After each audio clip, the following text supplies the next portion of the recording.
Hello दोस्तों, Japan के Okinawa की लोगों के जीवन में कुछ खास आदतें शामिल है जिनकी वजह से वो इतनी लंबी और हैप्पी लाइफ जीते हैं। साथ ही एक फुलफिलिंग लाइफ और क्वालिटी ऑफ लाइफ जीते हैं। और हमारी लाइफ में कुछ भी उलट सुलट हो जाता है तो न जाने हमारे ऊपर बम फट जाता है और क्या क्या हो जाती है और हम इतनी टेंशन इतनी चीजें पाल लेते हैं कि बस पूछो मत। हाय राम, क्या हो गया। तो उसी से इंस्पायर्ड मैं आपको कुछ लाइनें सुनाना चाहता हूँ। वो लाइनें इस तरह हैं।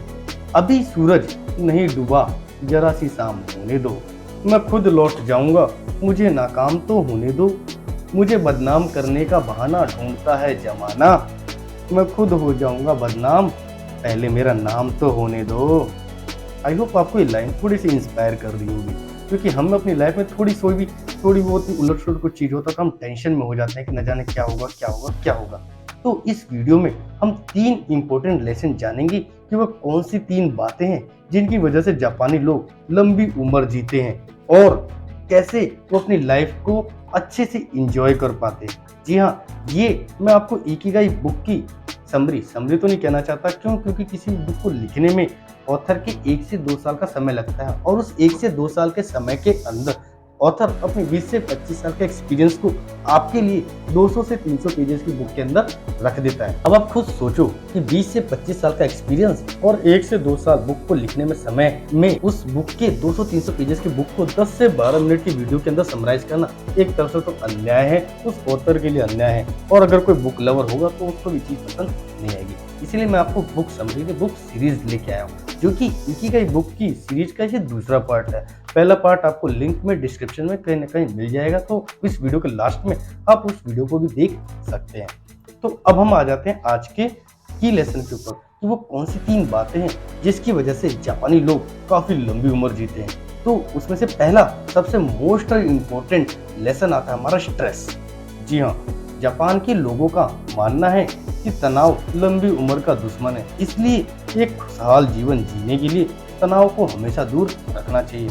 और हमारे यहाँ कोई सा भी थोड़ी सी कोई बात होती है, अगर किसी ने किसी को कुछ कह दिया तो हाँ, मेरी बीवी ने मुझसे ये कह दिया या मेरे बॉस ने मुझे ये कह दिया, तो बहुत से लोग इतना स्ट्रेस ले लेते हैं कि हाँ, उसने मुझसे ऐसा क्यों कहा। जी नहीं, हमें इन छोटी छोटी चीज़ों को स्ट्रेसफुल नहीं लेना चाहिए। और आपकी लाइफ में थोड़ा बहुत स्ट्रेस आता है तो आप उसको वर्कआउट करें। वर्कआउट करके आप उसको और भी कोई चीज़ें, जैसे पैशन है आपका, संगीत है, म्यूजिक है, उसके द्वारा उस स्ट्रेस को कम कर सकते हैं। लेकिन प्लीज़ किसी भी चीज़ के स्ट्रेस ना लें। अब हम आ जाते हैं अपनी दूसरी मोस्ट इंपॉर्टेंट लेसन की ओर, जिसकी वजह से जापानी लोग काफ़ी लंबी उम्र जीते हैं और एक खुशहाल जीवन जीते हैं। जी हाँ, दूसरा की लेसन है हमारा फूड, खान पान। कि जापान के लोग कभी भी भरपेट खाना नहीं खाते, वो हमेशा अपनी भूख का 80% ही भोजन करते हैं। समझा? 80% ही। और हम लोग दिन भर खाने बैठ जाए तो जब तक पेट तोंद बाहर ना आ जाए जब तक हम खाते ही रहते हैं। अब जापान के लोग कहते हैं कि वे 80% ही भोजन करते हैं। अब आपको कैसे पता चलेगा कि आपने 80% ही खाना खाया? इसके लिए आप जब भी खाना खाए, जैसे ही आपका पेट भरने वाला हो, तुरंत खाना बंद कर दें।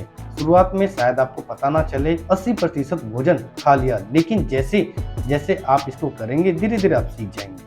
और तो और रिसेंट स्टडी में पता चला है कि ओकिनावा के लोग रोज औसतन 1800 से 1900 तक कैलोरीज लेते हैं, जबकि अमेरिका के लोग औसतन 2200 से 2300 कैलोरीज लेते हैं। जबकि जापान के लोग औसतन 18 अलग अलग तरह के फूड खाते हैं।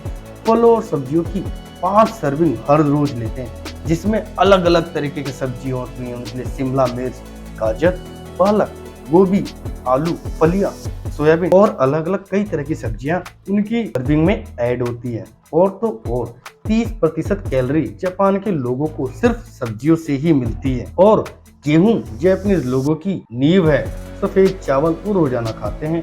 मछली हफ्ते में 3 बार खाते हैं और नमक औसतन 7 ग्राम से लेकर 12 ग्राम ही खाते हैं। इसके अलावा जापानीज लोग ग्रीन टी और व्हाइट टी का भी सेवन करते हैं, जिसकी वजह से उनकी लाइफ अच्छी रहती है और अपनी लाइफ में कोई स्ट्रेस नहीं लेते और खाना कम से कम खाते हैं और लगभग 80% खाते हैं। वो पूरे दिन में कम से कम 7 से 8 मील ले लेते हैं। और हम लोग सुबह गए, ब्रेकफास्ट किया, लंच में दबा लिए और सीधा रात को टूट पड़े खाने के ऊपर। हमें बिल्कुल वैसा नहीं करना चाहिए। रात को तो लगभग ना के बराबर ही खाना चाहिए। और मैंने इसको अपनी लाइफ में भी अप्लाई किया और मेरे को काफ़ी चीज़ें चेंजेस नज़र आई हैं। तो मैं भी रात को थोड़ा बहुत ही खाता हूँ, पहले दबा के खा लेता था लेकिन अब थोड़ा बहुत ही खाता हूँ। अब हम आ जाते हैं अपने तीसरे की लेसन के ऊपर। जी हाँ, तीसरा की मोस्ट इंपॉर्टेंट लेसन था हमारा one task at A time, मतलब कि एक समय में एक ही काम। जो भी आप काम करते हैं उसको करते वक्त फोकस होने बहुत ही जरूरी है। फोकस होने से आपको उस काम में फ्लो आता है, जिससे आप वह काम बहुत ही आसान और बिना थके कर सकते हैं। हमें अपनी लाइफ में हमेशा वह काम करना चाहिए जिसको रिसर्च करनी होती है, उसके लिए थोड़ी मेहनत करनी पड़ती है, उसके लिए दिमाग चलाना होता है ताकि आपका फोकस बना रहे। क्योंकि अगर हमने कोई ऐसा काम किया जिसमें दिमाग ना लगाना पड़े, थोड़ी सी भी रिसर्च ना करना पड़े, ना थोड़ा बहुत फोकस करना, तो वो हमारे लिए काम उबाऊ हो जाता है। और तो और बहुत से लोगों को ऐसा लगता है कि एक साथ एक से ज्यादा काम करने से हम अपने समय बचाते हैं और ज्यादा काम कम समय में खत्म कर सकते हैं, लेकिन साइंटिफिक एविडेंस इसके बिल्कुल उलट है। मतलब इसके बिल्कुल ही उल्टा है। वो कहते हैं कि जो लोग एक से ज्यादा काम करते हैं वो काम को लेट खत्म करते हैं और साथ ही उस काम को करते वक्त वो बिल्कुल ही प्रोडक्टिव नहीं होते। जी हाँ, इन 3 आदतों के अलावा जापान के ओकिनावा के लोग और भी कई अच्छी आदतें अपनाते हैं, जैसे कि वॉकिंग। वो ज़्यादातर वॉकिंग का इस्तेमाल करते हैं, वो चलने का इस्तेमाल, अगर उनके यहाँ लिफ्ट भी होती है तो भी वो सीढ़ियों का इस्तेमाल करते हैं। और तो और इलेक्ट्रॉनिक डिवाइस का बहुत ही कम यूज़ करते हैं और जल्दी सोना और अगले दिन पर्याप्त नींद लेके सुबह जल्दी उठना और अपने पूरे दिन को पूरे उत्साह के साथ काम में लग जाना।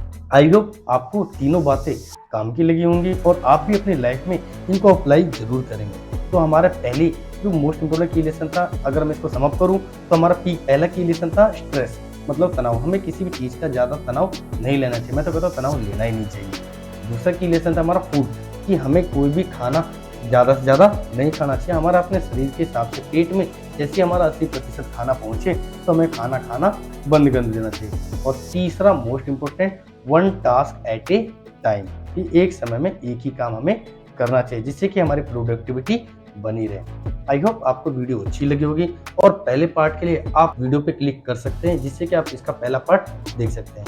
और अपना कीमती समय देने के लिए तहे दिल से शुक्रिया। और वीडियो कैसी लगी नीचे कमेंट करके जरूर बताएं। अब हम मिलते हैं अगली वीडियो में, तब तक के लिए बाय, टेक केयर।